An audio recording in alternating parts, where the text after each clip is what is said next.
Baseball fans thought they'd seen everything until the Yankees hit 15 home runs in a single weekend. In their first 3 games of the 2025 season, the team tied a long-standing MLB mark that left commentators scrambling for answers. Not steroids, not juice balls. The real reason lived inside the bat. A design so strange it looked like a bowling pin, but still 100% legal.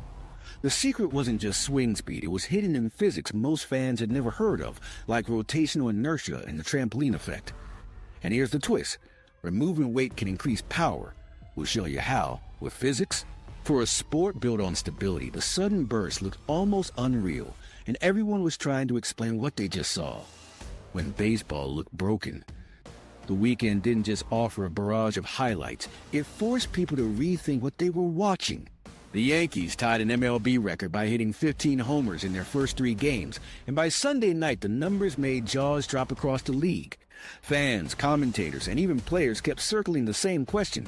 How could one team suddenly shatter expectations in a sport that usually shifts by inches, not by earthquakes? Part of the shock came from how consistent baseball had always looked. Generations of athletes carried nearly identical bats to the plate, swung from the same distance, and faced pitchers who worked with a known set of tools. The balance between offense and defense moved slowly over decades, but the shape of the game held. That's why those 15 home runs stood out so sharply. They weren't the product of a generational slugger arriving or a summer of hot weather. They represented something visuals had already begun hinting at. The equipment itself looked different. The deeper you looked, the stranger the story became. Just a few years ago, analysts agreed that baseball had tilted heavily toward pitchers. Modern velocity had climbed to levels earlier players would have called impossible. Training techniques, biomechanical analysis, and advanced strength programs pushed fastballs into the triple digits with regularity, something far less common a decade earlier. Breaking pitches picked up sharper spin and deceptive movement. Everything pointed toward hitters facing narrower margins for success, fewer chances to square a ball, and declining home run rates. Yet suddenly those trends weren't visible in New York.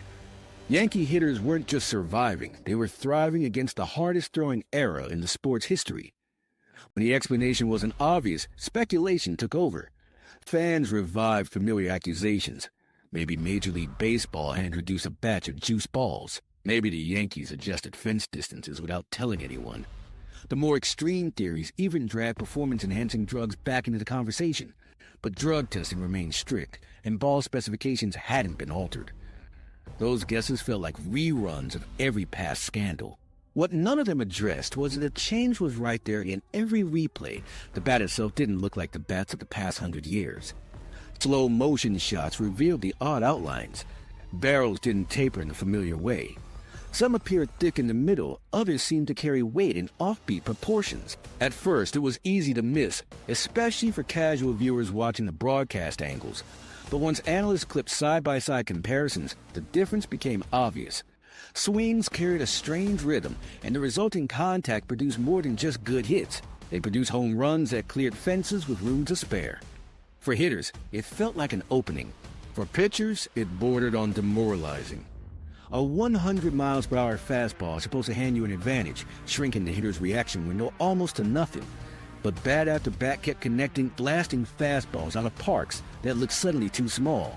You could see it in pitchers' body language. The disbelief after their best pitch was punished as if it were hanging over the plate. The velocity that should have dominated a modern lineup now looked like fodder in the face of redesigned wood. The most unsettling twist for traditionalists was that nothing about these new bats actually broke the rules. League regulations still require the bat to be made of wood. They cap barrel diameter at 2.61 inches, and they limit bat length. But the rules never specify the exact placement of the widest part or restricted how weight may be distributed along the cylinder. Designers realized that buried in those parameters, there was room to reshape the profile without violating anything. The conventional belief had always been that the thickest end must be at the barrel's far tip. But nowhere was that written. With that gap, engineers found enough leeway to produce something baseball had never truly confronted. Unconventional bats that functioned within every legal dimension yet performed nothing like their predecessors. Looking back, the oversight seemed almost obvious. Baseball is conservative by design, guarded by traditions that resist dramatic shifts.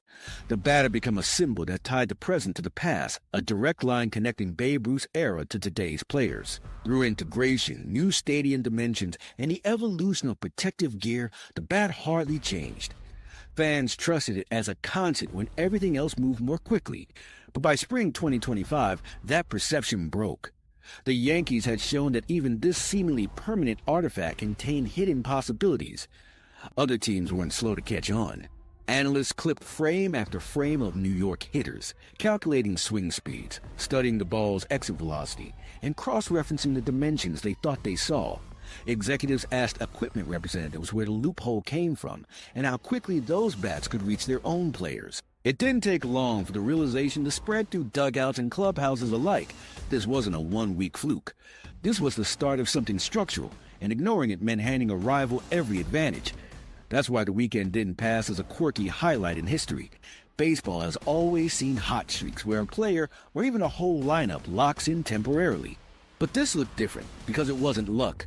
It wasn't weather, and it wasn't coincidence. It was design. Design that landed squarely within the rulebook, but managed to rearrange how contact worked, how velocity interacted with wood, and how pitchers could protect themselves. A game that prides itself on continuity suddenly found its most recognizable piece of equipment rewritten, not with a reinvention of the ball, but with a rethinking of bat. Those who saw the difference up close understood change was happening. Commentators hinted that the shape reminded them of something out of place. The silhouette clashed with tradition. Fans started comparing screenshots, noticing how the bats didn't resemble anything their heroes used. The conversation began drifting from mystery toward ridicule as more people pointed out how awkward these bats looked in real time. And just as quickly, others argued that the look didn't matter at all because the results spoke louder than the silhouette. It became the center of the debate, not only because the bats worked, but because they look almost comical in comparison to baseball's history. And once that realization settled in, observers began calling the shapes by names that stuck, nicknames pulled from everyday objects that didn't belong on a baseball field at all. A bowling pin in the batter's box. When the new bats appeared, the immediate reaction was unease. They weren't slim, balanced sticks in the familiar silhouette of generations past. Instead, the wood swelled in unexpected places, carrying bulk where no one expected it. The effect was so odd that from a distance they seemed as though they belonged to another game entirely. Images spread within minutes of the Yankees' weekend outburst, and one comparison stuck. They looked less like baseball bats than bowling pins. Screenshots circulated with dry jokes about misplaced props, and fans called them awkward, misshapen, the least graceful tools ever carried to the plate. But if the look made some laugh, the result silenced most of the mockery. To the fans who treasure baseball's continuity, though, the unusual profile was offensive all on its own. For purists who had grown up memorizing the shapes of Louisville sluggers and maple bats, this new silhouette felt like a betrayal. The bat, to them, wasn't just a piece of gear. It was tradition carved into wood. Decades of the game rested on its steady form, and even slight deviations could spark arguments. Now, seeing Yankees in classic pinstripes brandishing instruments that bulged unnaturally prompted words like ugly, wrong, and cheap. To those voices, these weren't bats at all, but novelties that mocked baseball's lineage. Hitters themselves didn't share those concerns. In the batter's box, the swollen outline didn't represent a joke. It represented an edge. Players spoke of how the larger middle barrel felt livelier on contact, how the rebalanced weight gave them a faster path through the strike zone. The barrel seemed to get on plane with pitches more quickly, and even with triple-digit fastballs, the bat provided a fraction more control. Asked what they thought of the ridicule, one player shrugged. As long as it made the ball jump off the wood faster, the rest didn't matter. This split was just as visible in dugouts. Coaches, steeped in old-school thinking, handled the new bats with suspicion. To them, the thick waist and sudden taper seemed impractical. Yet after inning upon inning of home runs, hesitation gave way to pragmatism. Numbers spoke louder than aesthetics. A bat didn't need to fit a poster, call back the memories of Ruth or Mantle. It only needed to produce results in the present. The legal puzzle was crucial to its story. Major League Baseball's rulebook restricts a bat to no more than 42 inches in length and a maximum barrel diameter of about 2.61 to 2.625 inches. But while the widest point is capped, the rules do not dictate where along the bat that maximum may occur. For more than a century, bat makers followed convention, thin handles that expanded gradually until the end flared into the barrel. Nobody seriously tested rearranging weight in other shapes, not because the rules forbade it, but because tradition implied that was the correct design. The so-called Torpedo Bat simply stayed inside the same measurements while shifting its mass distribution. That subtle legal space made everything possible. By moving the thickest part of the bat closer to hands, designers reduced rotational inertia, giving players more swing speed without sacrificing stability. To the eye, this created the bulbous bowling pin outline, but to the hitter, what mattered was acceleration. The bat reached the impact zone faster, with more control, and packed force exactly where pitchers had become hardest to hit. The appearance wasn't meant to be comic. It was the precise geometry required for optimization. For decades, bat design had been stagnant. Adjustments between generations offered tweaks. Lighter models to chase quicker swings, heavier models to emphasize power, a balance option for players stuck in between. Only surface-level changes were tested.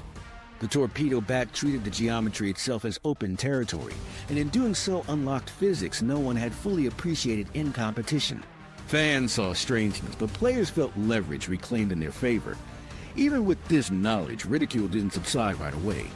Posts online the bats up against toy hammers, novelty cooking utensils, and most often oversized pins from nearby bowling alleys. Normally, such derision might push athletes back to familiar choices. Reputation counts. Nobody wants to look absurd on highlight reels. But by 2025, baseball lived in an environment where every swing was tracked by radar and high-speed cameras. Data trumped visuals.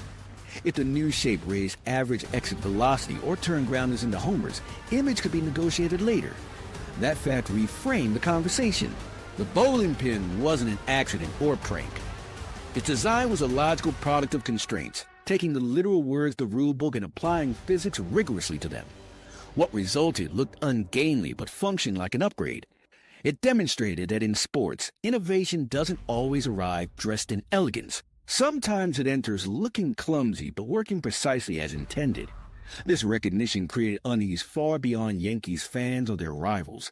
Throughout the league, executives and equipment specialists began scrutinizing the bats closely.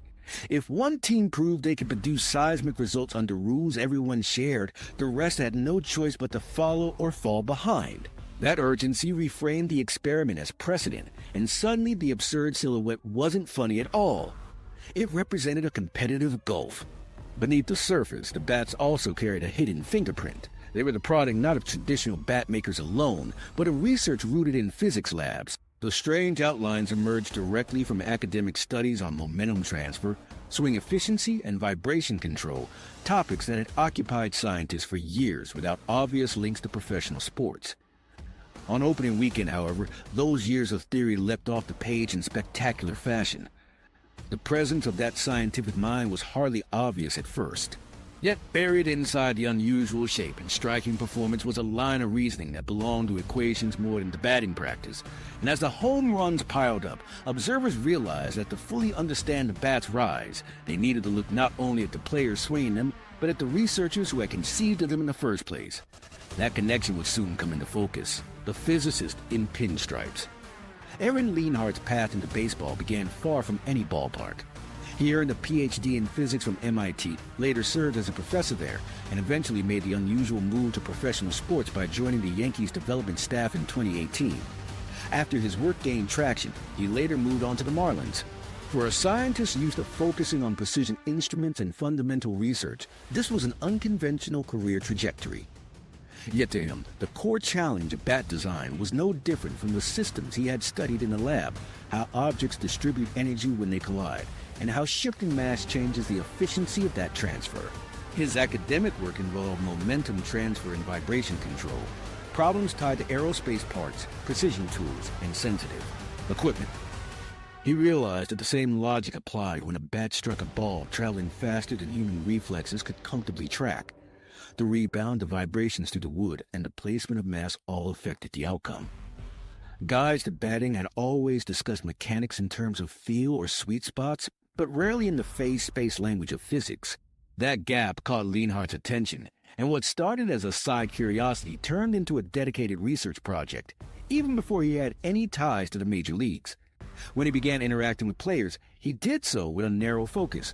Listen to where hitters actually made contact, and then adjust the bat's design with physics in mind. Traditional models distributed weight according to long-standing assumptions. Leanhart instead gathered information on swing tendencies and mapped them to contact probabilities. By shifting the bat's mass closer to the spots where hitters most often connected with pitches, he believed he could increase swing speed while keeping batted ball force high. This was not speculation. It was the result of combining player feedback with measurable calculations. The second problem he aimed to solve was vibration. Batters know the sting of miss hits, especially when pitches jam them inside. That sting isn't just discomfort. It reflects wasted energy, force failing to move into the ball. Leanhart looked at how altering the taper and redistributing mass changed vibrational modes.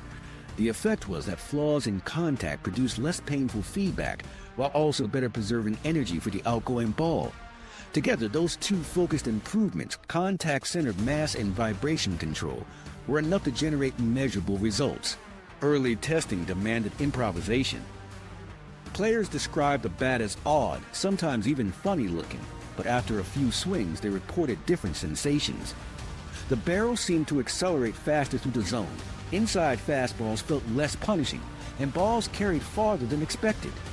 This was the kind of feedback Leanhart paid attention to. He wasn't working by crafting anecdotes into stories.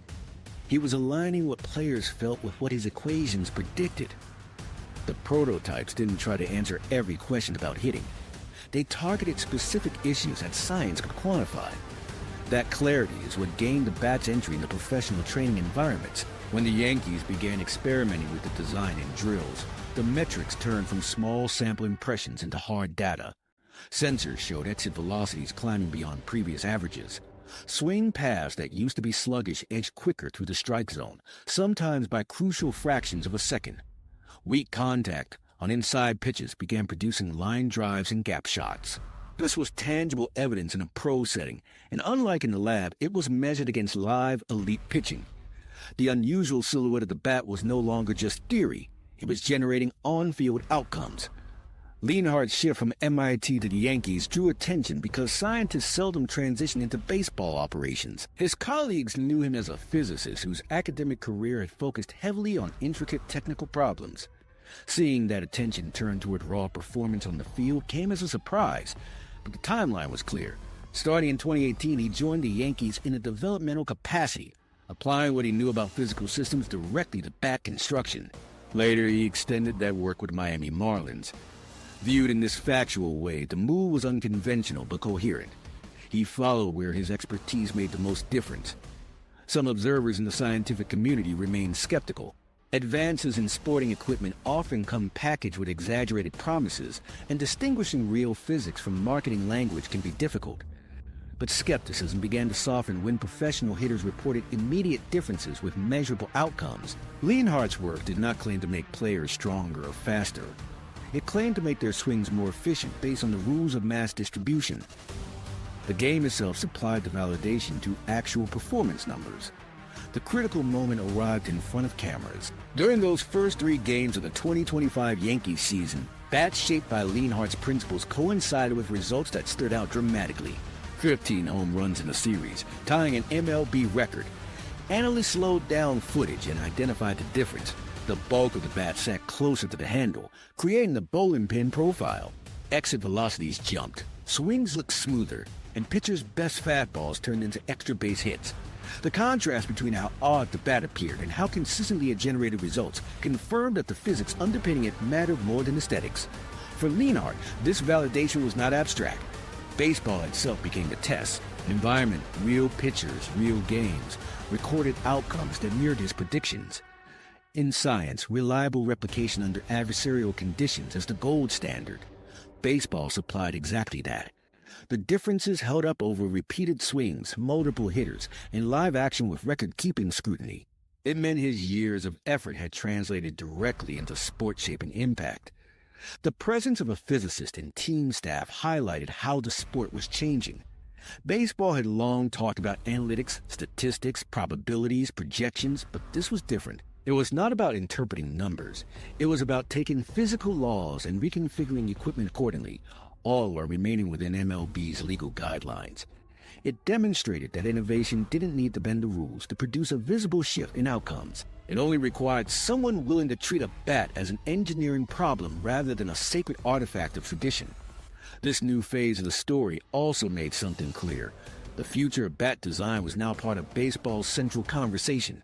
Players had felt it in their hands, opponents had suffered the results on the mound, and front offices had tracked the statistics. Tradition wasn't enough to keep old assumptions intact once physics proved there was room for improvement.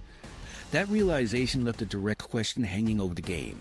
If altering how mass is distributed transforms performance so radically, what exactly happens when mass itself is reduced? Could stripping weight, something that sounds like it should weaken the swing, actually create more power? The paradox of removing weight. Baseball's most surprising design change rests on a counterintuitive principle. Taking material off the bat can actually increase the energy of a swing. The explanation doesn't lie in raw strength, but in how weight is arranged. Physicists describe this using the concept of swing weight, or moment of inertia. Mass placed farther from the hands increases resistance to rotation, making the bat slower to move. Pull that weight closer to the grip, and the same bat feels more responsive, accelerating to the strike zone with less effort. That difference doesn't just affect how the bat feels, it decides how much of the pitcher's velocity the hitter can catch up to. A lighter tip means the barrel travels faster to the point of impact, which raises exit velocity, even though the overall mass is reduced. In simple terms, speed multiplies the force delivered to the ball. Shaving a few ounces from the end of the wood effectively buys the hitter more time to decide, react, and still produce a swing fast enough to punish elite velocity. Modern research confirms that this gain in decision-making time can be the edge between a miss and a home run. It's important to note that there isn't one perfect bat weight for everyone. Experiments show each player has an individual peak swing weight, a point where our bat speed and power output balance most efficiently. Some players thrive with a slightly heavier feel, placing mass right where they tend to make contact. Others perform better with extremely low swing weight, maximizing quickness and control. The Torpedo Bat does not enforce a single solution. Instead, it allows the profile to be tuned to the hitter's strengths by shifting mass distribution without leaving the boundaries of MLB's Rulebook. This helps explain why the modern game favors lighter profiles than those used in baseball's early decades. In Babe Ruth's era, when pitching velocity was lower and reaction windows were wider, power often came from carrying bats over 40 ounces. Today, pitchers throw into the triple digits with breaking balls disguised until the very last moment. Hitters no longer have the luxury of dragging that much inertia through the hitting zone. A bat in the 31 to 33 ounce range, when balanced for faster rotation, gives a modern slugger the adaptability to recognize, hesitate, and still connect. The comparison shows how shifts in the environment redefine what power looks like. For players, the experience of swinging a bat with reduced rotational inertia is immediate. Heavy barrels often feel like they're pulling against the hands, forcing the hitter to commit early or fall behind. By contrast, a bat with redistributed mass moves with a whip-like quality. The barrel can be delayed by an extra fraction of a second, then snapped into the path of the ball with greater speed. That delay matters because it extends the decision-making window, letting batters track difficult pitches longer before committing to a swing. In a sport where outcomes are measured in milliseconds, this extended window can be the hidden factor that lifts batting averages and home run totals alike. When cameras track swings at high speed, the difference shows up in measurable ways. Lighter swing weight translates into faster angular velocity. Combine that velocity with a ball moving over 100 miles per hour, and the result is higher batted ball exit speed, whether or not the bat itself weighs slightly less. The formulas of kinetic energy make this clear. An increase in velocity squared quickly outweighs the loss of a few ounces of mass. What looks like subtraction in material actually produces greater addition in output. The Yankees' weekend surge charted directly onto this principle. Their success was not the product of brute power alone, but of faster swings meeting high-velocity pitches with improved efficiency. Even pitchers' best throws, designed to overpower hitters, suddenly looked vulnerable. The bats didn't change the arms delivering the ball, but they changed how much speed and leverage the batter could deploy in the razor-thin window of reaction. From the pitcher's perspective, it was like watching physics cut down the margin of error that once protected them at the mound. Beyond power, the rebalanced design carried other advantages that hitters quickly noticed in practice. Inside pitches stung less on poor contact, and hits off the end of the barrel felt less punishing. These improvements weren't as easily measured in raw output as exit velocity, but they played into players' comfort and consistency. It reinforced the idea that physics wasn't only about maximizing blast distance, it was about tailoring performance to the realities of human reaction time, hand control, and tolerance for discomfort over a long season. Removing weight doesn't sound dramatic when you describe it in ounces, but the effect during a swing is pronounced. Each ounce shave from the barrel reduces resistance disproportionately because it sits farthest from the hands. This is why even small adjustments can feel transformational. During testing, players often describe the sensation less in scientific terms than in expressions of pace. Quicker, snappier, easier to catch up. The underlying math supports their intuition, but the lived experience is as important as laboratory charts. For professionals forced to make hundreds of split-second decisions against world-class pitching, shaving fractions of resistance makes baseball playable at its fastest pace. This is why the paradox stands. Lighter isn't weaker, because the conditions of the modern game demand reaction speed more than club-like power. The bat has evolved from being seen as a hammer into being treated as a lever. Its function now centers on efficiency, how to translate human muscle and reflexes into maximum rebound off the ball. In this new framework, taking material away proves as valuable as adding it, and in some cases proves even more dangerous to pitchers. By the time statistics confirm how dramatically these bats tilted outcomes, skeptics had already started paying closer attention to what else the redesign implied. If weight distribution could upend assumptions about raw power, then what about the other long-standing myths surrounding a bat's performance? Players often spoke about a hidden sweet spot, a special zone that felt alive when the ball met it just right. For years, that phrase carried an air of mystery, even superstition. But the new bat suggested that it wasn't luck or folklore at all. Something systematic was enlarging that zone and changing what contact sounded and felt like. Sweet spots and strange sounds.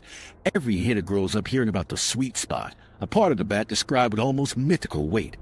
Players talk about it as a perfect place on the barrel where contact feels effortless and the ball jumps free without punishing the hands. But in reality, the sweet spot is not mystical at all. It is a definable region where energy transfer is maximized and vibration is minimized. Physicists describe it as the point on the bat where the collision sends the most momentum into the ball, while destructive oscillations cancel out. When a hitter finds it, the impact feels clean because very little energy is wasted in shaking wood instead of moving the ball. Traditional wooden bats, however, restrict this phenomenon to a relatively narrow patch. Even the best hitters in the world don't hit with perfect accuracy every time. Glancing a few centimeters too high or too low can mean the difference between a home run and a feeble ground ball. Decades of coaching placed emphasis on repetition and muscle memory, trying to increase swing reliability enough to reach this small playing zone. But like any resonance system, the geometry of the bat itself dictates where the sweet spot begins and ends. Older cylindrical profiles lock players into working with an unforgivingly small target. The new torpedo-shaped bats altered that equation. By reallocating mass away from the far end and redistributing density closer to region of impact, the design expanded how much of the barrel behaved like a sweet spot.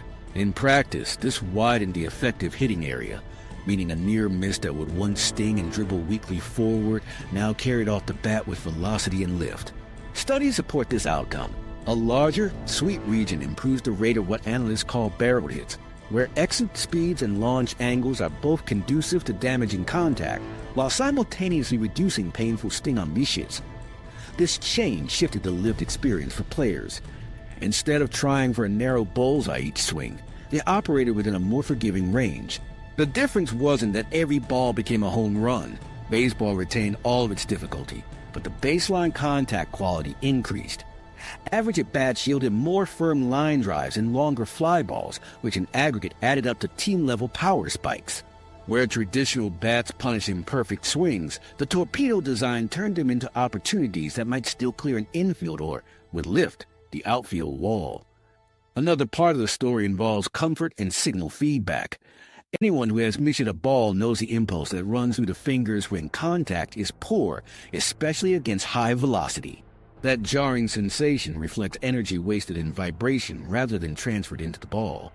The redistributed mass of the new bats changed how those vibrations traveled, preventing much of the oscillation from returning to the handle. The difference for hitters was immediately noticeable. Sting declined, swings felt smoother, and mishits did not disrupt timing for the next pitch as often. What players felt subjectively matched what physics predicted. Less vibrational energy rebounding into the hands meant more energy directed into forward motion. Fans noticed another adjustment: sound. Baseball has long been tied to its signature crack, a wooden pop that defines the auditory landscape of a park. Torpedo bats change that acoustic footprint. When struck solidly, they produce a deeper, rounder tone.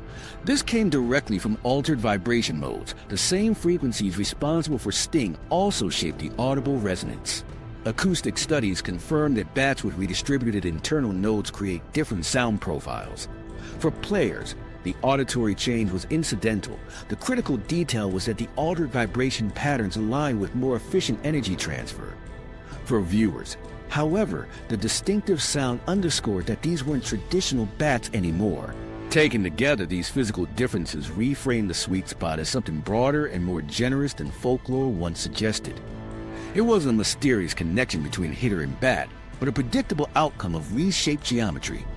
Optimizing how waves move through the wood enlarged the practical area where swings created strong, efficient contact. The result was more reproducible power, fewer punishing mishits, and a subtle change in the shared soundscape of the game. The sweet spot hadn't vanished. It had been engineered to appear more often.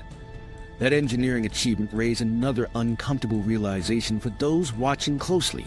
If reshaping mass alone could increase hitters' effective margin of contact, what other hidden mechanics might be sitting inside the barrel? Baseball's rules fix dimensions and materials, but they don't address how a bat flexes or rebounds under load.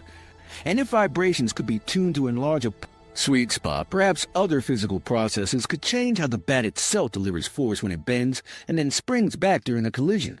Players didn't need terminology to describe that possibility, only the repeated sensation that contact had a little more life than expected. Analysts would soon give it its name, drawn from another corner of sports science. It was less about how hard you swung and more about how efficiently the barrel gave energy back. The trampoline effect nobody noticed. Most hitters, coaches, and fans assume that hitting power comes down to swing speed and muscle. That belief is partly true, but leaves out an overlooked factor: how the bat itself behaves during the collision. When the barrel meets the ball, the exchange isn't only about mass and velocity, it also depends on how materials flex and rebound. Sports like golf and tennis take this principle for granted. Club faces and rackets are engineered for rebound, built to behave like springs.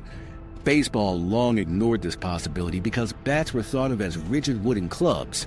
Yet new research and modern design show that even wood shaped differently can create measurable rebound. This is what became known as the trampoline effect. Physics describes rebound through a measure called the coefficient of restitution, or CORE.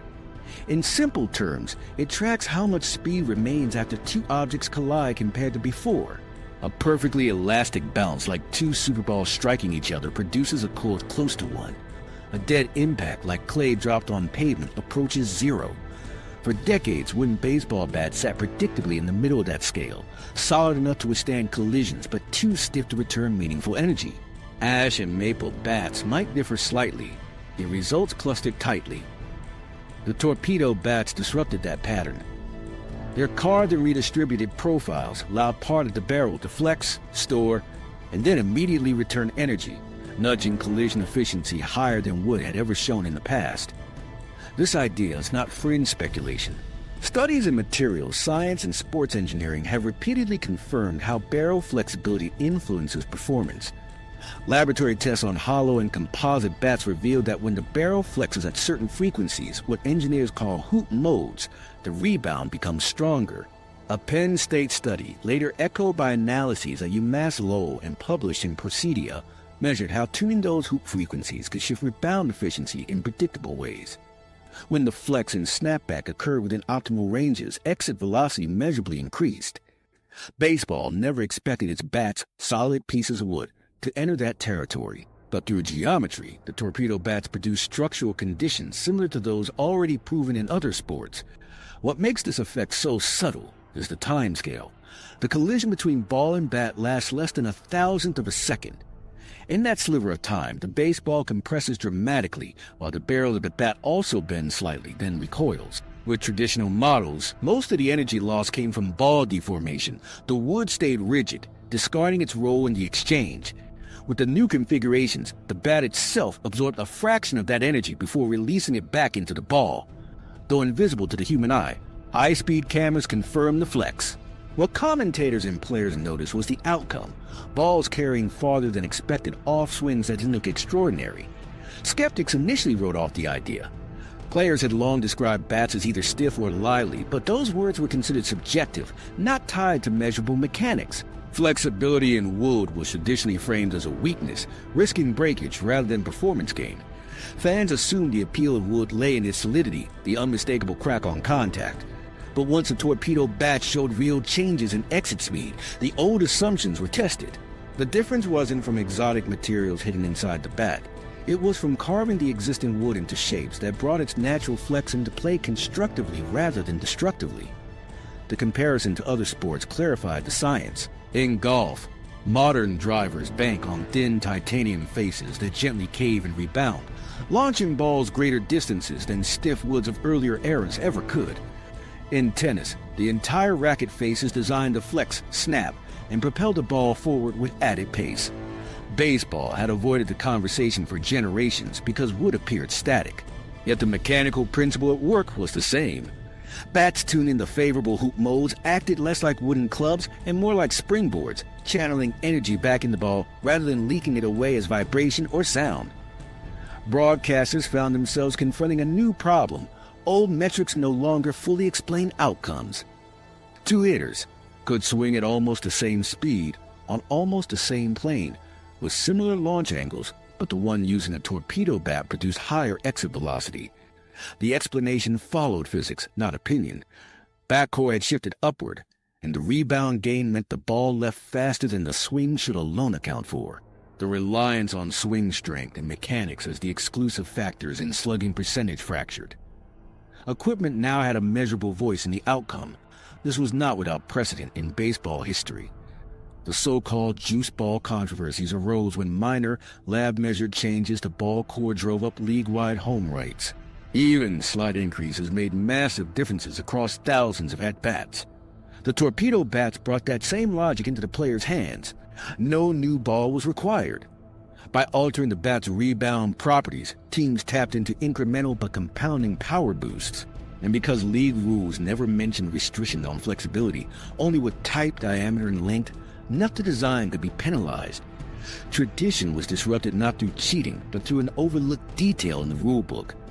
Fans noticed quickly.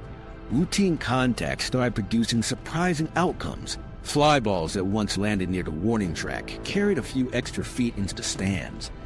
Line drives tore through gaps faster. Pitchers, who prided themselves on challenging hitters with high velocity inside pitches, found those efforts ricocheting off bats with added force into play. Some spoke out in frustration, citing fairness. Others admitted reluctantly that nothing could be done, since the bats were legal and widely available. This mix of disbelief and resignation made the so-called trampoline affect not only a scientific phenomenon, but also a cultural shift in how baseball understood its equipment.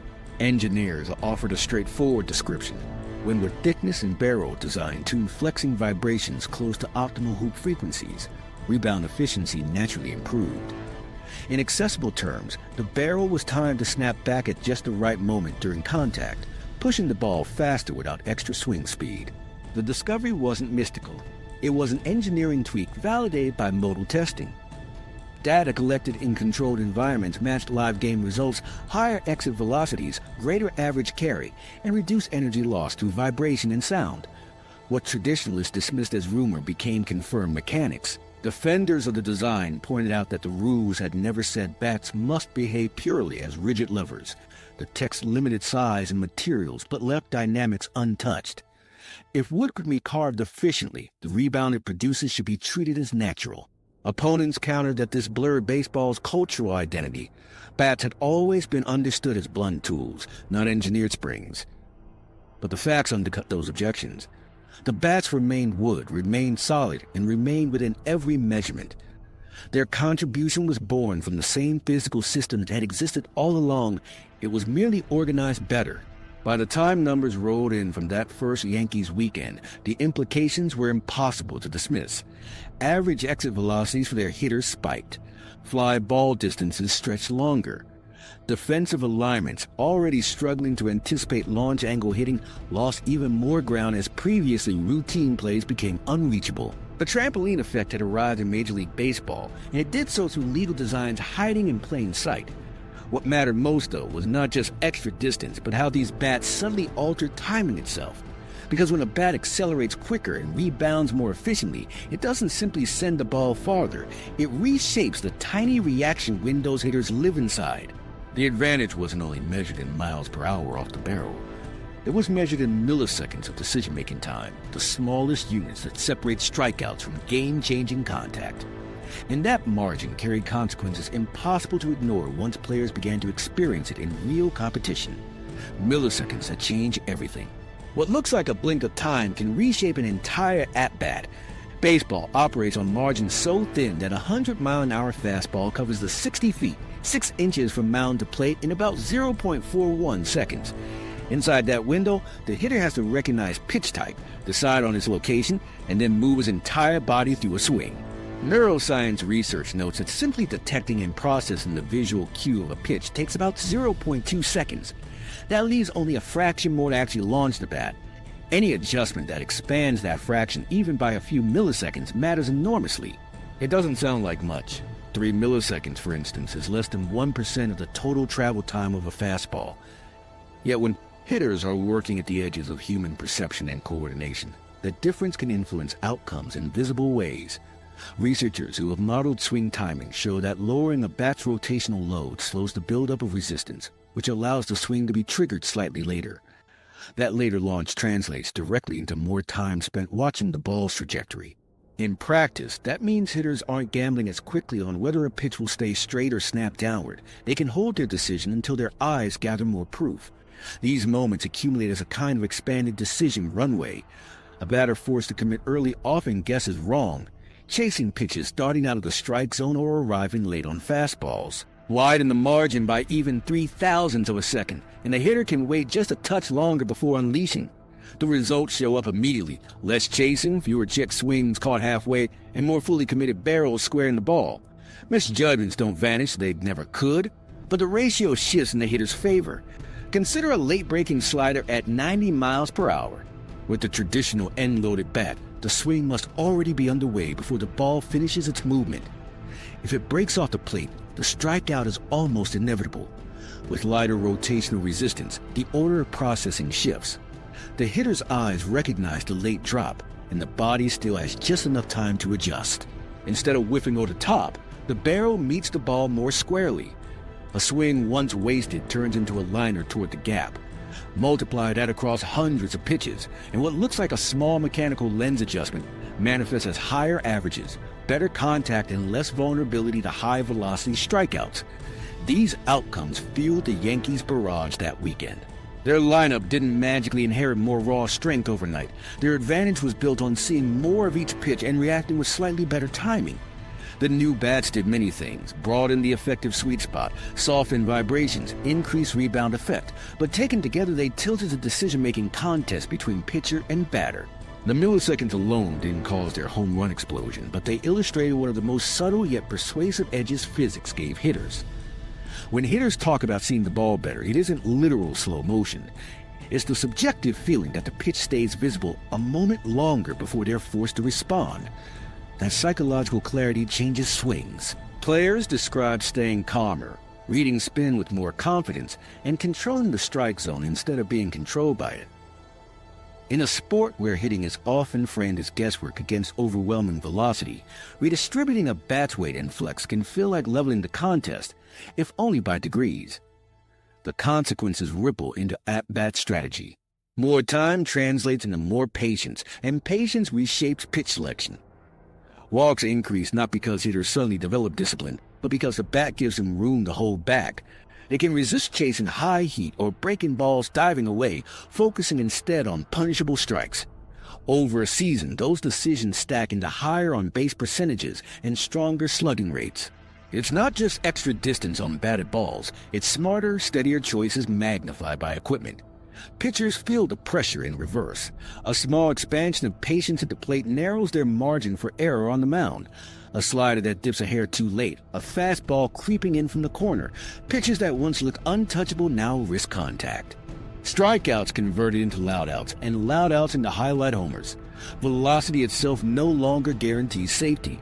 The advantage of speed is dulled by bats that turn milliseconds into leverage.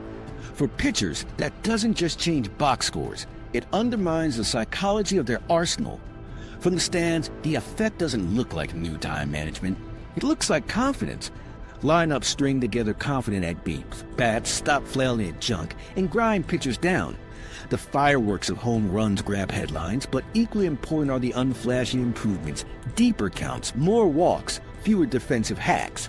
Discretion becomes offense. Energy once spent surviving a pitcher's arsenal is redirected into attacking selectively. It's not strength inflating numbers, it's precision improved by subtle physics. Though the changes are grounded in engineering, they feed into the game's mental layer. Players who trust A won't be forced to pull the trigger instantly swing freer. That psychological comfort produces sharper reactions, steadier nerves, and even better exploitation of mistakes. Baseball rewards calm under tension, and once hitters believed they had more breathing room, their approach expanded visibly. For opponents on the mound, that shift felt like time shrinking, as every mistake appeared more hittable than before. In this way, 3 milliseconds become emblematic of the entire redesign. They symbolize how minor adjustments in timing create compounding consequences across player performance and strategy. The bats didn't just alter how it flexed or where mass was placed, they gave hitters the feeling of autonomy in situations designed to compress it out of them. And by returning a sliver of control, they reframed battles long tilted toward pitching.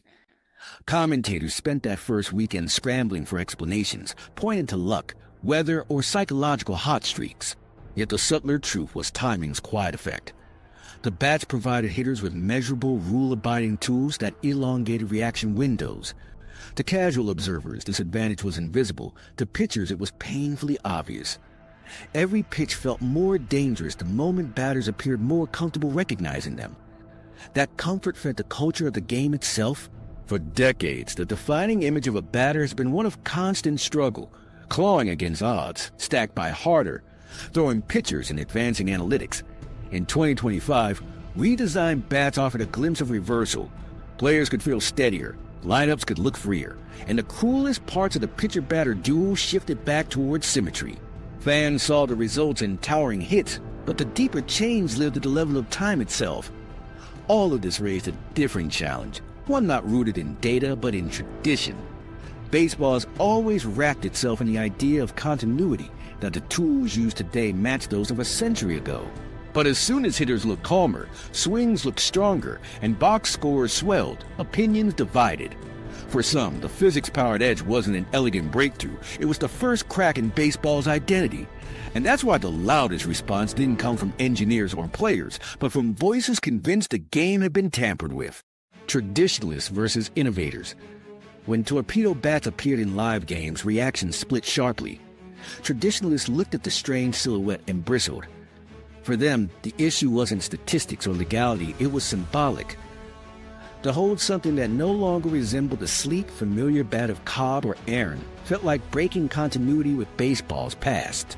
In early press reactions, writers described the new look as out of step with the game's lineage, questioning whether bats that resembled bowling pins should ever share the field with uniforms steeped in tradition.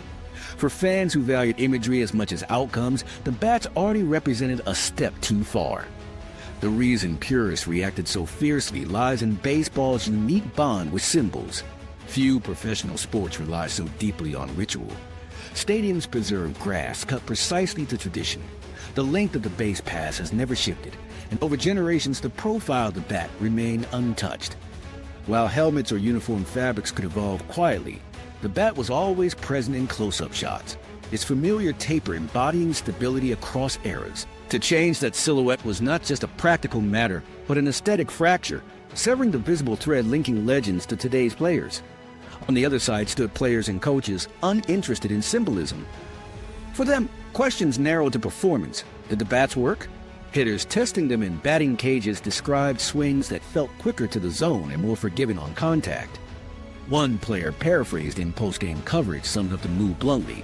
"It looks odd, but the ball jumps, so I'll take it." In dugouts competing against rising velocity, pragmatism trumped heritage. The design's ability to shave milliseconds and reduce sting offered reasons to adopt it, even for those unsettled by its outline. That split between nostalgia and practicality mirrored countless earlier turning points. History shows that baseball absorbs change reluctantly, then gradually normalizes it. Protective helmets were ridiculed until injuries made them non-negotiable. Night games were once derided as a stunt until crowds embraced the novelty. Analytics faced dismissive jokes before reshaping front office strategy. Each advancement began as a violation of baseball's supposed purity. Over time, each entered the mainstream. The Torpedo Bat debate fits seamlessly into this familiar progression.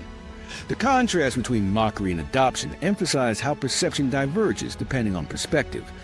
Fans online shared sarcastic posts attaching images of novelty mounts of bowling equipment to highlight the awkward silhouettes. Critics asked whether the sport had crossed an invisible line, undermining its image. But in practice, players swinging the redesigned barrels reported higher exit velocities and more consistent contact. Clear metrics undercut comedic takeaways. For those competing to extend careers, visual strangeness mattered less than quantifiable results. Within clubhouses, attitudes reflected generational divides. Younger players, raised in an environment of constant measurement where every swing was tracked by motion sensors and launch angle was charted routinely, treated unusual bat shapes as another iteration of technology.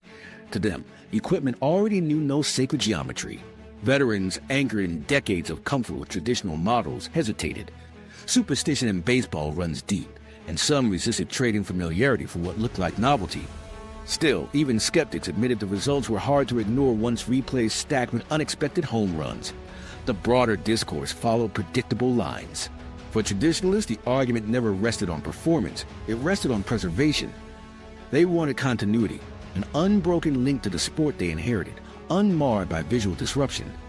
But pragmatists countered with evidence.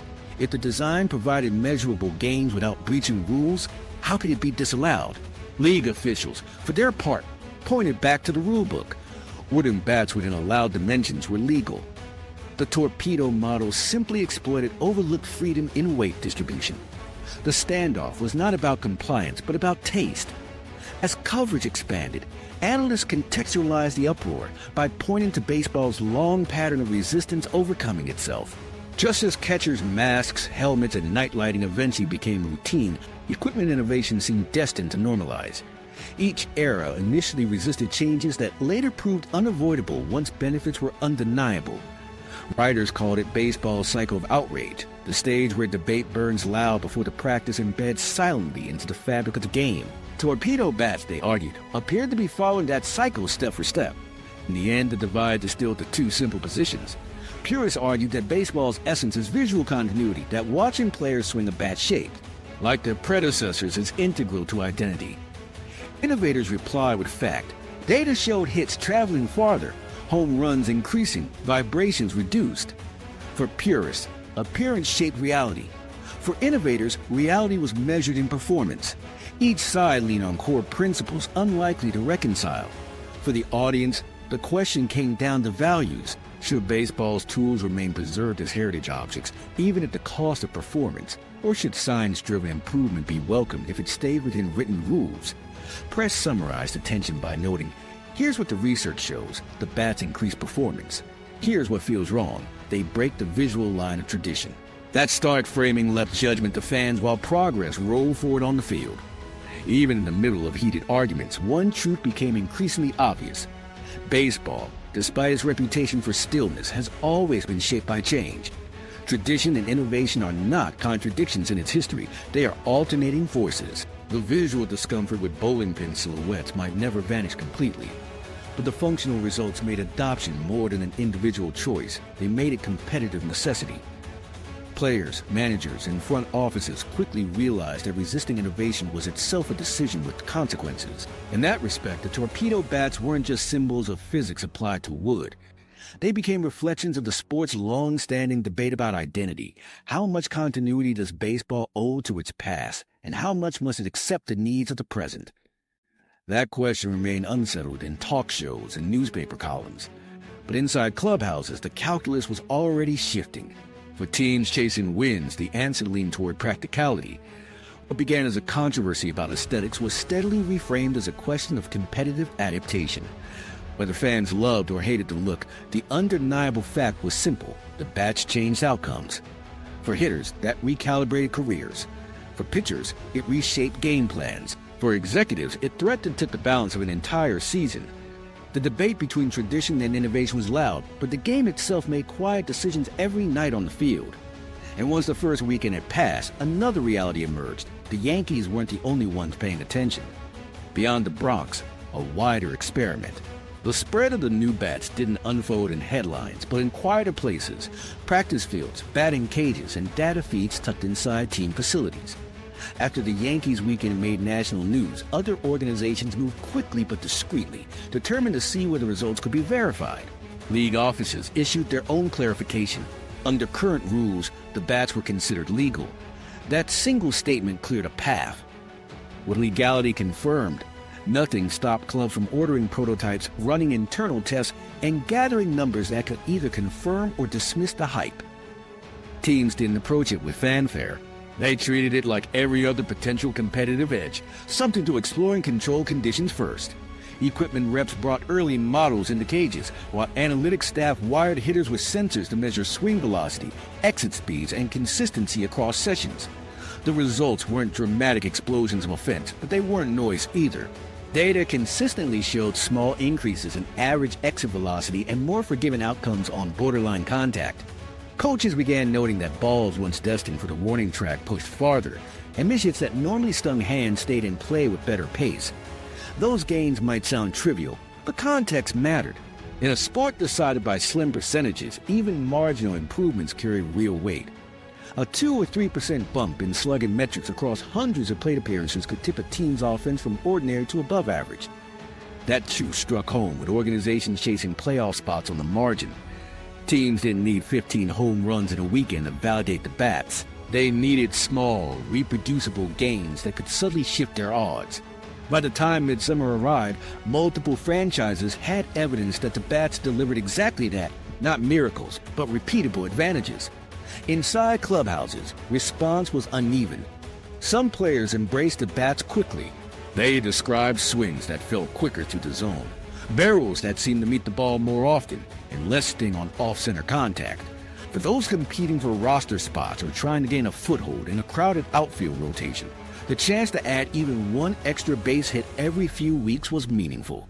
Younger players, used to tools being tailored to analytics, showed little hesitation in trading tradition for results. But veterans often pulled the other way. For hitters who had built careers with trusted models, the odd shape wasn't just unfamiliar. It risked disrupting routines built over years.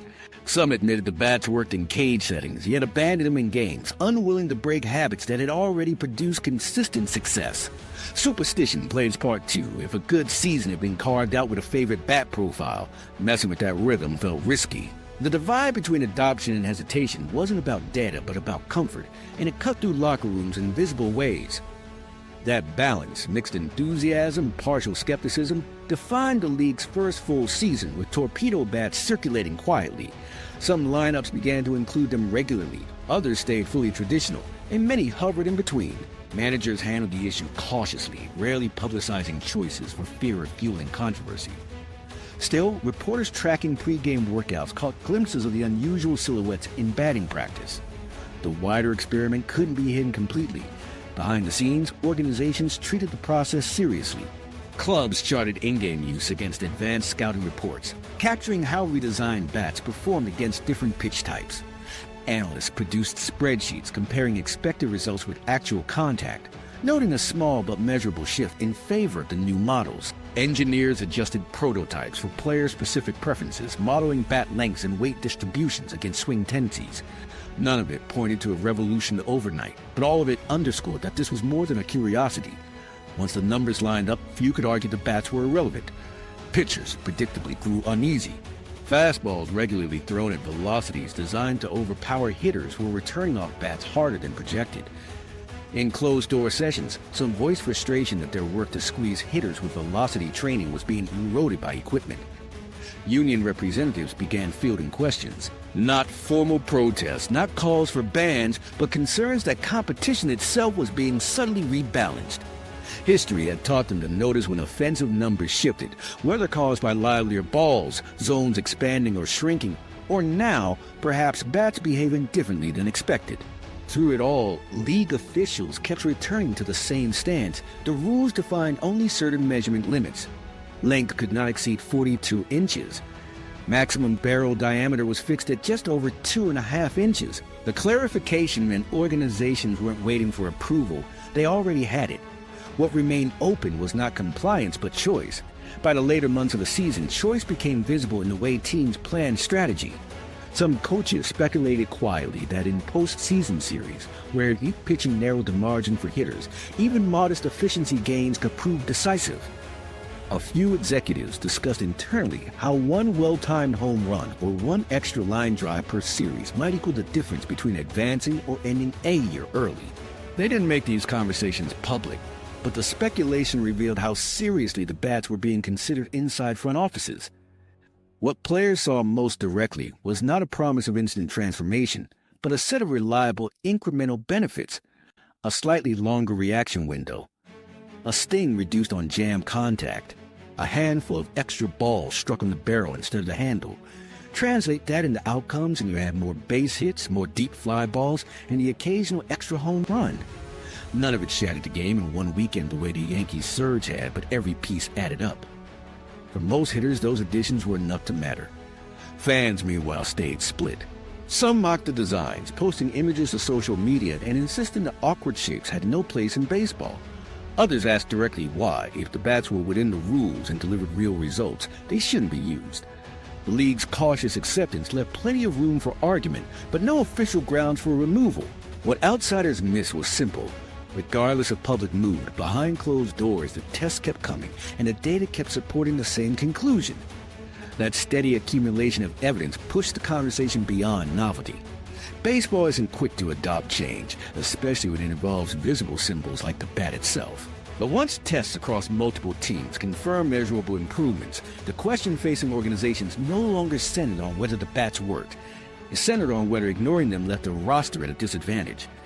That distinction marked baseball's gradual pivot from skepticism to pragmatism. By season's end, the experiment stood at a halfway point. The new bats were not yet universal. Clubs still managed. Split lineups, veterans still voiced reluctance, and fans still argued about aesthetics. But the technology had crossed a threshold. It had moved from rumor to verification. Each team now had numbers of its own. Each staff had players who had tried the bat and seen the results. It was no longer theory. The deeper significance was not just that bats had changed, but that they had arrived in a league already dominated by an opposite force. For years, the defining story of baseball had been harder, faster pitching, an acceleration of velocity and spin that pushed hitters to their limits. The new bats had not erased that dominance, but they had shown a way to shift the balance slightly back.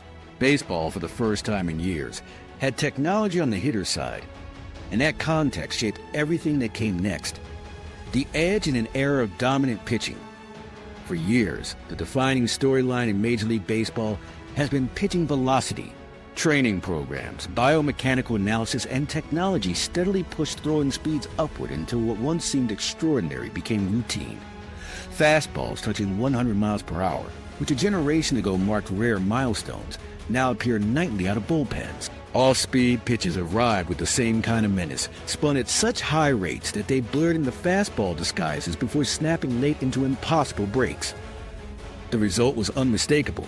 Strikeout rates climbed, weak contact spread, and even elite hitters were often reduced to survival. This rise wasn't accidental. Pitching development became deeply scientific. High-speed cameras mapped every motion of an arm, algorithms broke deliveries into frames, and pressure plates embedded in mounds measured mechanics to the ounce. Players grew up building muscle memory not from general instruction but from motion capture models of their own bodies. Inefficiencies vanished under relentless data-driven training, leaving deliveries optimized to squeeze every fraction of velocity available. The biological limits of hitters, human eyesight and nerve transmission speeds eventually ran into the engineered efficiency of pitchers. A contest once balanced by adjustment increasingly tilted into dominance from the mound. Within that environment, hitters had limited options. They could drill endlessly against machines, rehearse recognition of breaking balls, or train reactions with virtual tools, but they couldn't extend what their nervous systems could process. 100-mile-an-hour fastballs still reached the plate in about 0.41 seconds, and only part of that window was available for recognition before committing. Against pitches that mimic fastball flight before diving late, failure was built into the structure of the duel. For years, offense looked like it might collapse into predictability. Pitchers overpowered lineups, and fans endured prolonged strikeout-heavy innings that sapped rhythm and energy from games. That context gave meaning to the sudden arrival of torpedo bats. Their significance wasn't in resembling novelty equipment, but in offering a countermeasure where biology had reached its ceiling. By shifting weight distributions, enlarging the usable sweet spot, and allowing subtle flex in the barrel, they gave hitters small but repeatable gains against velocity that had once looked untouchable. The advantage wasn't overwhelming. It didn't slow pitches or make hitters superhuman, but it returned slivers of time and extended forgiveness across the barrel. Those were the margins hitters needed to turn strikeouts into contact and warning track shots into home runs. Framed this way, the debate over fairness changed.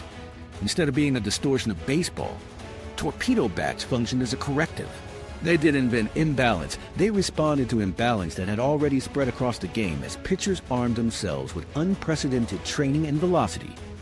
Baseball's history is a cycle of tug-of-war, with dead ball pitching errors giving way to bursts of offense before stabilizing toward the middle. Torpedo bats followed that pattern.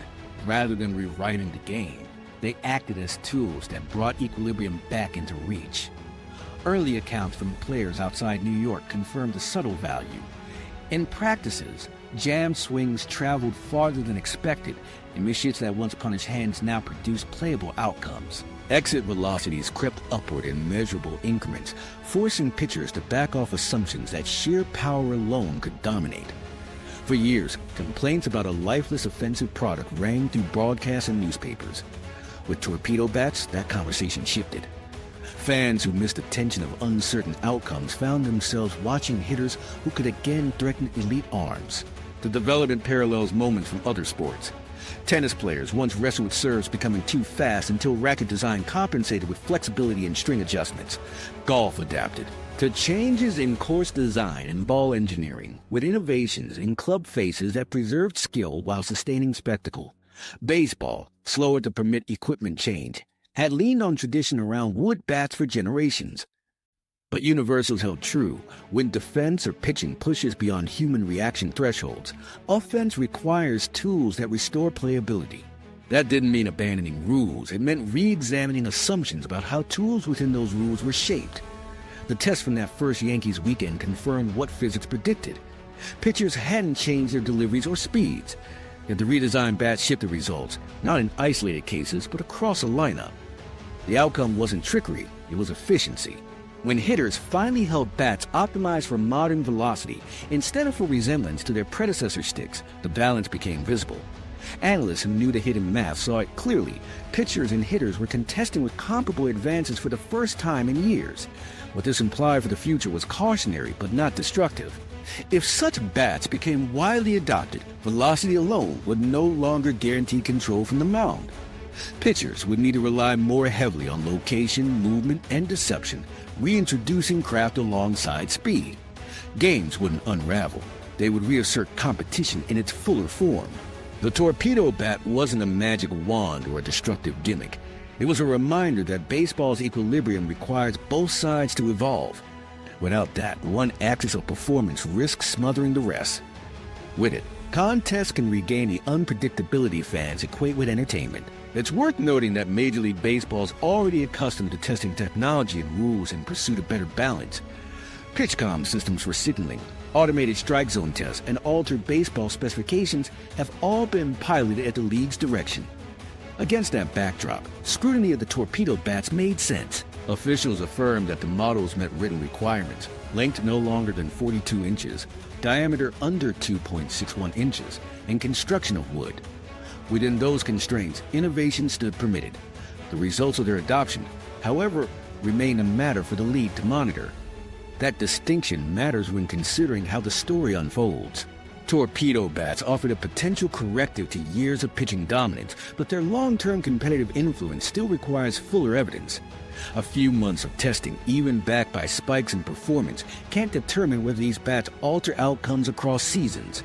League analysts, team scientists, and independent researchers will continue to measure whether their effect builds sustainable balance or introduces new layers of distortion.